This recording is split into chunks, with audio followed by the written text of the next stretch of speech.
you found a hobby. Last time we talked, you found a hobby. It's been going on for close to 6 months, I guess you would say, Yeah, somewhere around there. Yeah, somewhere around there. of doing model making. Model terrain. Yeah, Model terrain. Well, when I think of model making, I think of like the people building little model jets and cars and Yeah, that's ships true. and stuff Yeah, like so that. model terrain stuff that you've been using from getting from like old packages, styrofoam and boxes and things like that. Yeah, exactly. And the last And time we yeah, sat down, we got to talk about it and stuff. But maybe this time you're going to start working on some stuff. Maybe while we're chatting. it's this sort of in progress bridge thing from these chunks of foam that we dug up from your warehouse. But I think because I have all this scrap stuff left over, I'm thinking about like enhancing some pieces that I already kind of made that are unfinished. Like I made this ridge Yeah, a it's few cool. months back from just a big chunk of, obviously it's just a big thing of styrofoam, packing styrofoam that I had, and that's fine, but it doesn't. It just looks kind of a little plain. So maybe I'm going to figure out some way to Put enhance some that a some of little bit. those hair pieces in there, or little trees or bushes. Yeah, something like that. I did this, and I have to make the trees better because the trees look like shit. Those are handmade trees That's amazing. rather than pre-made trees. But if you look close, you can see it's a little thin. They're a little thin. Eh, So I need to get in there and thin them up. But you can see like the actual tree structures look cool. yeah, it's crazy. It looks like a little bonsai tree. Yeah, and so What I'm did going what did to you use to make the tree? in those cases, those specific trees are like kits from Woodland Scenics. So it's actual, again, I think pewter, like actual pewter. It starts off flat, like of the tree shape, and then you bend it and form it and all Oh, that that's pretty cool. into the tree, and you have to paint it and all, because it's pewter. So it's like you form it yourself and you paint it yourself, and then I have this. Gee, Um, which I want to do some enhancements to. that came out real good. That's awesome. This was a really shitty, like, I think maybe it was from like a Christmas train set, but it was like this really chintzy, bad, cheap looking thing. And so I got in, and I've already gone in, like I repainted the entire thing, and I added all the flocking, and I started to add grass and all that stuff. And I want to get in and start to like add some, not full on trees because I'm not sure the scale that I'm going to stick with it, yet. But I want to start adding some stuff to make it look a little more full and natural, so that when I put it, obviously in the back of like whatever setup I end up doing, it'll look cool. Yeah, it's amazing. That came out real good. So I got this little bit of scraps. This was from like trees that I made out of. I made a whole batch of trees out of kitchen scrub brushes. Oh, that's actually pretty smart. Yeah. Like yeah, where just like I cut up kitchen scrub brushes, made trees, but they weren't meant to look realistic. They're meant to be for gaming. It must be hard to do trees though, because of you have to try to figure out a way to make it look like leaves and little branches with leaves, but you really can't do that. Yeah, it's just all about the illusion. But yeah, you just try to get the impression of, so that at a glance. And any of this stuff, you look close and it's like you can see what it actually is. Right. But I need my glasses. Eric now has to go get his old man glasses because he finds looking at things close a struggle at his age, at his old age. There he goes. There, he's got his glasses now. I can't. Oh yeah, it's too fine. I can't see it without stuff. There we go. Because it's like too much. I have to glue this little itty bitty guy here that I want to just stick into this ridge somewhere, but I can't see close enough to glue it properly. So do you have to glue it, or can you just jam it into the styrofoam where it won't stay really because it doesn't go far enough in? I mean, I could probably just jam it in, but glue's a little better because it's, it just. Now I should be doing some other stuff that I'm probably not going to be doing. Like I should actually be respraying this with PVA glue and water. PVA glue is basically just Elmer's and watered down Elmer's, and adding some new flocking because the flocking on the top is kind of not good. In fact, maybe I will do that. Wait, you spray it with what, a mixture of the Elmer glue and the water? Yeah. And then And what is that? That's so you can put the flocking over it again, like put more flocking on it. Yeah, exactly. And you Okay. can even do that after the flocking to hold it, to lock it in, Okay. which I need to do with these other ones. And in fact, I have a little spray bottle that I made of a mixture of that, but it's all clogged up and it sprays like crap. Yeah, I was gonna say, I guess it must clog. You can't just leave it in a spray bottle. That must be a kind of thing where you mix it, use it, and then you have to clean out the thing you spray it with, right?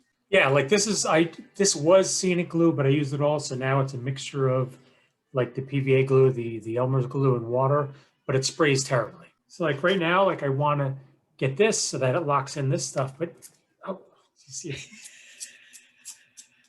mostly just spraying on me. It doesn't Yeah, it's spray like spraying evenly. all over. Yeah, it doesn't spray evenly. Can't you pour hot water Oh. over the tip? I don't even know. See, I would now I I'm would get a glued. cup. This is my contribution. I would get a cup of hot water or like, pretty warm water and take the top off and then stick the tube, the straw in the hot water and pump it so the hot water goes through there, cleaning out the glue and then because Elmer's glue gets cleared, the hot water kind of melts it down. All right, let's give that a try. Maybe that'll work. Yeah, I mean, as long as the water's pretty hot, it should unclog it if you spray it. Yeah, that might work because especially when like you put the flocking down, all that stuff, you really want something that you can spray on that'll lock it. Yeah, you need like a mist, right? Yeah, like even right now, like I'm losing like little chunks of it and stuff like Son that. of a bitch. Let me try that. Maybe that'll loosen up the like whatever's inside. That's what I think. I think if you start pumping hot water through there. I'll be damned. That did worked? the trick. It It worked? worked. Yeah. Yeah. The spray nozzle seems to be working much better. So Look at that. that is just how I wanted it. I didn't want to tell you this, but I've been doing model terrain work for 35 years. So Beautiful. Worked like a charm. like a charm. So now after you spray a bunch on there, you have to put the flocking on. Well, in this case, I'm just spraying it on there to Hold what's on there. Yeah, to hold the existing flocking on, because it has been shaking off a little bit.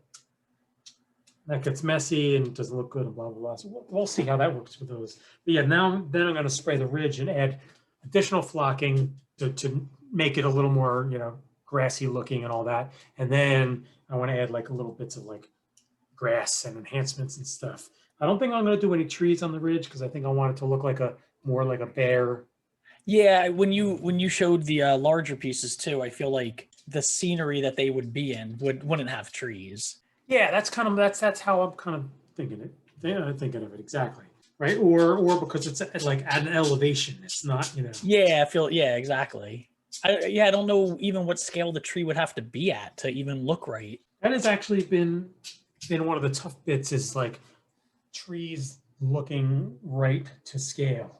It is different depending on whether or not you're using miniatures like that, like Dungeons and Dragons miniatures, or you're doing it for trains. Like it's two different scales. You could be putting trees in that are supposed to be 30, 40, 50 feet tall, but then you're getting a little bit nuts.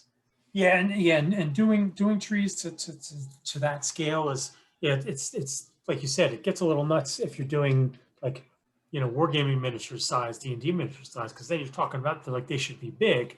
And then if you convert that to like the trains, like HO's train scale size, then they're enormous. Yeah. Like unrealistically so. It would be cool though to just dedicate one section or a couple sections to just making a forest. Yeah, no, that's totally part of one of my goals is to just. Oh, that'd be cool. Yeah, this is where I'll start adding like the little doodad bits, the little, right? Because I keep these little like bins of little scraps from when you're making other stuff. Why let it go to waste? Because yeah, of course. It's just a little small thing, and depending on the scale, it might actually look fine. Yeah, I feel like all the greenery stuff, you can basically use all of it. Yeah, exactly. That's my thought, at least. One thing I found when you're like gluing this stuff down and adding this stuff and all that, don't overthink things too much, because then you start to get symmetry. It starts to look too perfect. Yeah, you start putting the same amount of space between everything, and Yeah, and like nature doesn't work that way. That's not how. It's not how much Mother Nature operates. that's when you put stars in the sky. People tend to put the same amount of space between each star, Yeah, so, that's so it would look unnatural. Oh, that's what it was. It was like I was putting stars on my ceiling. You remember back in the day when you had those glowing stars? I think you had them in your old room too. I remember that one time we were up there. Yes. Oh, did you were there once? Really? Yeah, we went there one time. Oh, yeah, that's right. Okay, yeah, okay, yeah, that's right. I forgot that you had been there. But yes, yeah, I did have them. Yeah, you're right. And I remember someone telling me, it might have been my mom or something, but when I was putting them up too, it was like, don't put them in order, just clump them together, have spots that don't have any stars, because that looks more natural than, because if you, like you said, if you think about it, you start putting them in a way that there's the same amount of space between them all, and it doesn't look natural. Yeah, exactly. There's the famous undersea roads around Bermuda, right? Oh yeah, where they think they're roads, but it's really those Yeah, rocks. it's just this natural sort of formation that happens to be very symmetrical. Or there's the basalt rock that breaks into I don't think it's octagons, I think it's like sextagons, right? But it's very symmetrical kind of rock. It's like it's all volcanic rock or something, and it's all in hexagons or something. That's one of the areas where that has happened, right? And there's only a few places on Earth, but it is natural, it does happen, but it's so unusual that it stands out to us, right? Because it's not something you typically see. I showed you pictures, right? I made the trees that I made out of the little kitchen scrubs, right? And they're not meant to look realistic, so it's not meant for this terrain stuff. It's meant to be for like when we play D&D and that kind of thing, right?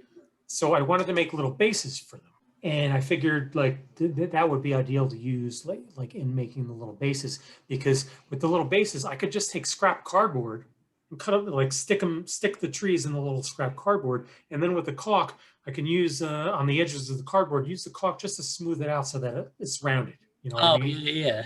Yep. And like coat the top a little bit with the caulk, and then smooth out the sides and paint it. And that might not look all that bad. Yeah, that's actually a good idea. You know, you could do too. You could use the caulk to make like the roots at the bottom of the trees.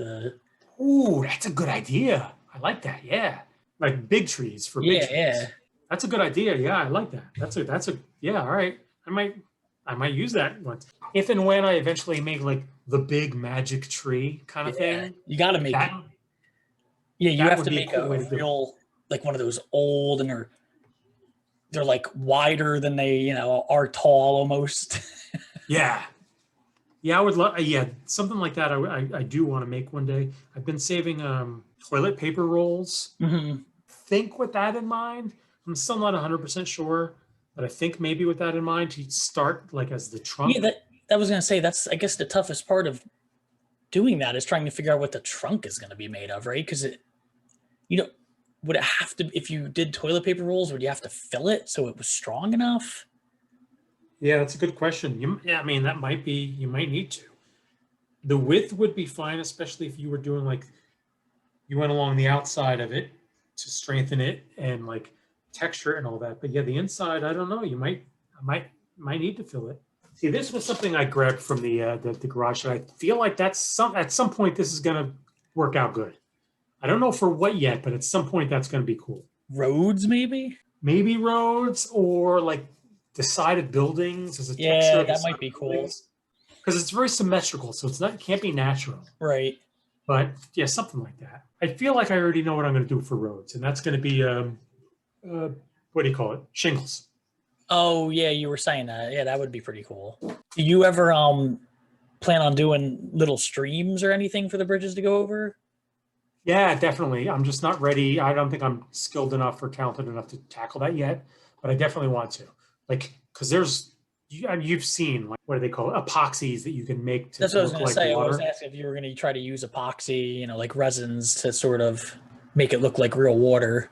I actually have a small batch of that resin to make like actual water effects, but I just don't feel like I'm ready to do that. I'll tell you this though, my daughter makes like jewelry with it. Oh really? Yeah, and it's actually, I don't think it's as, I mean, you're just you have to mix two things together to get the Well, and then put a little bit of color in it and all that stuff.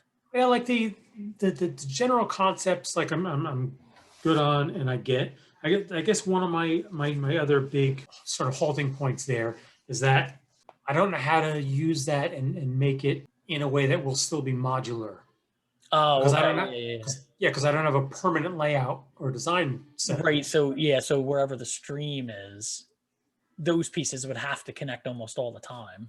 Yeah, I can't just make a random section of stream because it's, Yeah, then it just goes off into the void.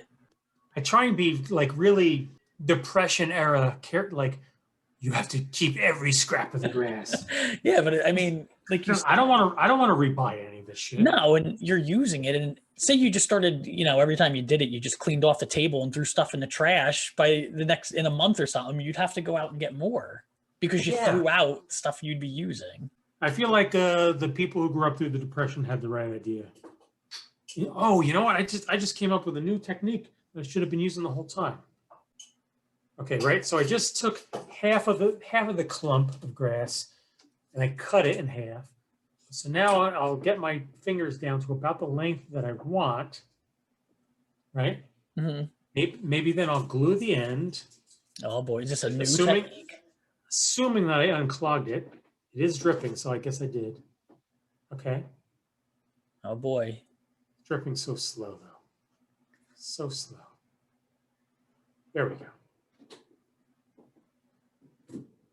Moment So of I'll hit truth. up the end, which will then instantly clog naturally. But then I'll stick that down and then just cut it once it's down. Oh yeah, there you go. You can cut it while after it's in there. Boom.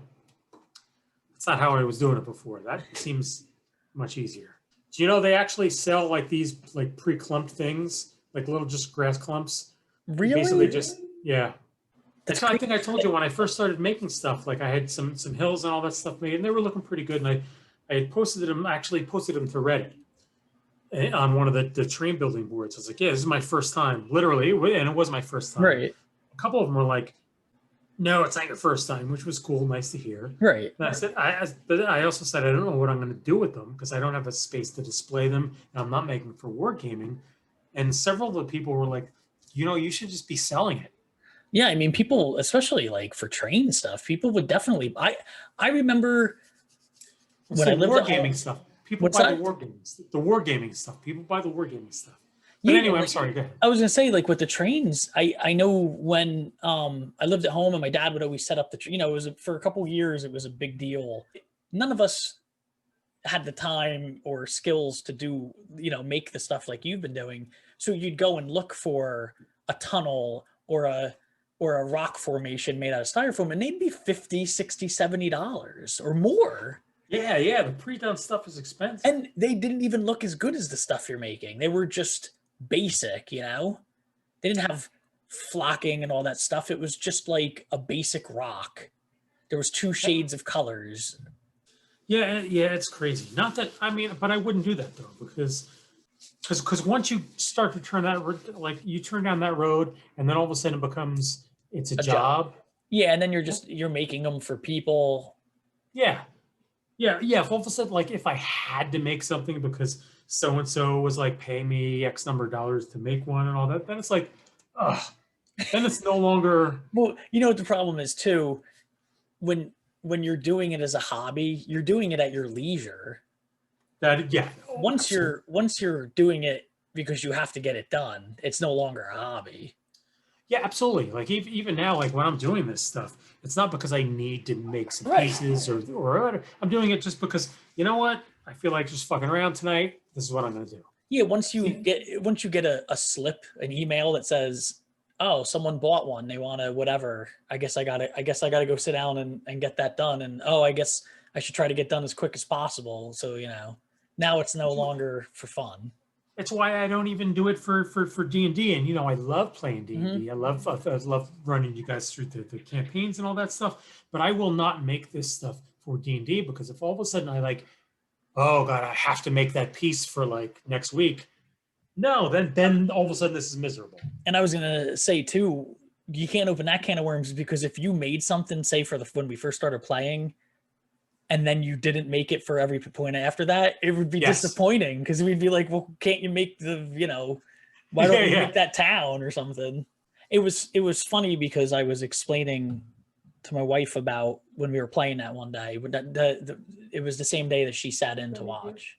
I said, we were in a room and we had to go in, and there was this half wall beyond us, and there was, goblins or whatever on the other side, and there was all these spike balls and stuff, so we couldn't get through. And I got my shield, and I pushed the shield through so we could get through there, and we were trying to shoot arrows over the wall, but we couldn't see.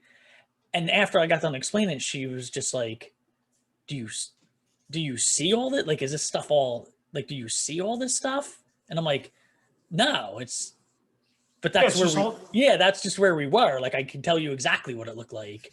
You know how gratifying it is for me to hear that you like completely envision that whole situation in that room and all that stuff, even though, there wasn't like models and miniatures or pictures and all that stuff, but you just described it exactly. Like, it's why in a lot of ways I'm glad we've had to go virtual, because it's taken away the idea of like, well, like, what miniatures do I have and what like battle maps can I use and stuff like that. It definitely, when we played at your house and we had the miniatures, especially because it was my first time playing, I was like, oh cool, at least I can see. But when we started playing virtually, the moments are clearer in my head from us playing virtually than they were when we played at your house. And because I was just looking down at a thing, right, and saying, okay, I'm here, the bad guys are here. Whereas there are moments from us playing when we were at your house that I remember, like fighting in the pub and the one-armed guy and fighting the dragon. But when we play virtually, I can tell you like exactly everything, like where we were, what the halls looked like. I can tell you where everything is. I noticed that with Tom, and which I was really like glad and gratified to see, right? Because when Tom and I were talking before he got involved in the campaign, and I know he used to use Roll20, which is this online service to facilitate running D&D games online, and it includes like detailed maps and little icons for where your guys are and stat tracking and all this like really in-depth stuff, so that when you're playing through fights, it is you have a detailed map. You're playing a strategy game, right? Right. And once I saw the learning curve, I was like, nah, F that. I'm not doing that. We're going to do theory of the mind, right? That's what we're going to do. And shortly after Tom started playing with us, like when he started to envision his own campaign, he's like, yeah, we're going to do theory of the mind. That's it. We're just doing it that way. When he used to do Roll20, I was like, because you see that's it's definitely much better. I'm still curious to why if anyone listening to explain it quickly, is that we had what would you call it? What do you call like a character like that? NPC? A what? An NPC? An NPC, is that what it's called? A non-player character? Yeah, we had a non-player character with us that was leading us through a maze, basically. He was with us because he had to retrieve what he said was a dragon. We had to go find a dragon. He was someone who trained the dragon or whatever. And he was a baby dragon. Yeah, he was the trainer for the baby dragon. And so we were bringing him along so that when we stumbled upon the dragon, we had somebody who can hopefully be like, hey, control the dragon. So we had him for weeks. He was with us and going along with us and leading us there. And then when we finally got and found the dragon, we sent the fella in first, because we figured, hey, this is what, this would make sense. The dragon would see him and he'd realize who it is. And the dragon immediately grabbed him by the head and popped his head, bit him and popped his head off or whatever and crushed his head. And everyone was in shock because we didn't expect that to happen at all. And then we ended up getting into a fight with the little fella, with the dragon. That is true. So it was very shocking because we kind of felt like we were going on a mission. I thought we were going to go in. Miku, right, was gonna yes get the dragon, go off his way, maybe we get some sort of gold or something, and they were going to go their own way, and then we were going to go down the stairs to the magic foresty place. Yeah, that's one of the fun things about the game, and it's also one of the fun things about running the game is that no matter what I plan, like you guys, of course, never know what's going to happen because you're just working your way through it. But even for me, I've like made the stuff, and I don't know what's going to happen because who knows what the fuck you guys are going to do. Yeah, because you're at the mercy of what ridiculous thing we decide. Yeah, and bad DMs just don't let the players make decisions and railroad you. Even though you're on kind of a structured adventure, I'd still try not to do that. You still have to, have the freedom to make decisions and have things go bad or go good. My question is, when you decide, just as someone who tells stories and stuff, and I'm curious how far into it you think. Mm-hmm. Did you know, at what point did you assume Miku was going to get killed by the dragon was going to kill him? By the time when you guys first met Miku, like his relationship with the dragon was already known. So okay, that's what I'm curious. I was curious how much of the story was developed because as far as we were concerned, he trained it, right? Like that was his job. And he seemed confident in the fact that was his job. I'm just like, okay, well, that means that obviously his job really was using a weapon, using the whip or whatever to try to keep this dragon at bay. And the dragon hated him for it the whole time anyway, when he was a baby or whatever. You got to see him. Yeah, you basically got it. And if you think about the the dragon's general history, right? You guys first encountered that guy in the square. Yeah, in the market square, and it had been captured to be brought into slavery, right? Right. And it busted out and flew away. And you later found him nesting up in this tower. You chased it out. So then it gets chased out and at some point somehow gets roped in by this group of kobolds who are like, all right, we're gonna take this guy and train it to be our thing. So the kobolds think, all right, we've got this dragon now, this baby dragon that's now we can train it. We can have it be our thing. When the goblins steal it away, the kobolds think, oh no, they took our dragon. But what's the dragon thinking? Right. The dragon's thinking like, fuck yeah, I'm done with these guys. Right.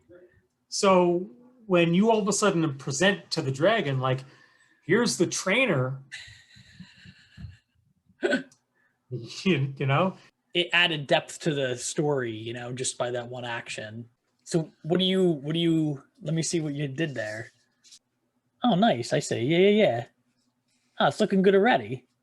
Adding little bits of detail, little bits of this and that. Look at that. So that it looks a little more. Yeah, that looks cool actually. Natural. I figure this will be a chunk that I'll have in the back, or maybe even on top of stuff. Oh yeah, so it looks like a distant. Yeah, so it looks like a ridge or a rise or hill or something like that. I'm sure this is the kind of thing that they might call for wargaming scatter terrain, because scatter terrain. Oh, okay. The scatter terrain is just like chunks of terrain that you can if you just have the big flat board, you can just put it wherever. So like this would actually be a really great scatter terrain because it's ideal to just plop down as like, here's a row of hills. Yeah, it's good. It's good because you have to go around it, but you could actually have some stuff going on up top if you got up there. Exactly, yeah, because it's all flat. Yeah. So like wargame terrain modelers, they'll make stuff like this. That's not necessarily my intention, but it could work like that. So this is now for sale for anyone who's looking at this. $372. It's fair. Yeah, do that. So it's a fair price. Yeah, so it's coming out all right. I mean, you see, like the colors aren't great, like the little bits that I'm adding. the colors don't quite all match, but I'm going to be doing stuff to tweak that. That's all the subtle stuff. Like you get 90% of the way there, and the last 10% are all the fine details. Right. But once you do that last 10%, that's where it really starts to look good. The finish work. That's So, awesome. There you go. I'm gonna do that and finish some other stuff tonight. And it'll all look cool. We'll show you some photos later, and it'll look You enjoy yourself. great. I will. And we'll see you guys next week, I'm sure, or whatever. Maybe there'll be another one up. I don't know but we'll be back. Months from now. Yeah, we got lots of time. So like and subscribe and check out our Patreon at Nerd Out With Me, and come back and hang out with us, get comfortable on the couch and chill out with us for however long this has been. And hang out with us. Goodbye. Perfect.